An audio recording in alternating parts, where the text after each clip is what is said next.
Şolda yürek kan tomurlары авыруларынан интегүчеләр саны арта. Табиблар сүзләренә караганда, үлүчеләр саны узган ел белән чагыштырганда 7,2%-ка күбәйгән. Хәтта югары технологияле медицинада авыруларны нибары 20%-ка гына киметә ала.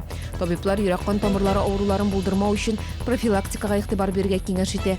Бу сәламәт тормыш рәвеше алып бару, күп хәрәкәт итү, дөрес туклану, стресслардан саклану.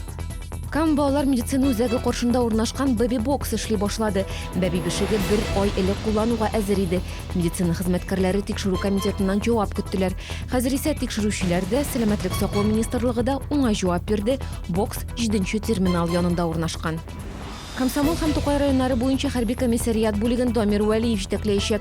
Бүген аны җитәкчеләрнең эшлекле дүшәмбе киңәшмәсендә рәсми рәвештә тәкъдим иттеләр. Ул моңа кадәр Менделеевский районында хәрби комиссар булып эшләде. 9 ел буе Комсомол һәм Тукай районы буенча бүлек башлыгы вазифасын Рәис Юнусов башкарды. Ул башка эшкә күчү сәбәпле эшеннән азат ителде. Бүгеннән балалар һәм яшьләр иҗат сараенда мәктәп ярминкәсе эшли. Биредә уку әсбаплары, мәктәп формалары, сумкалар һәм башка товарлар тәкъдим ителә.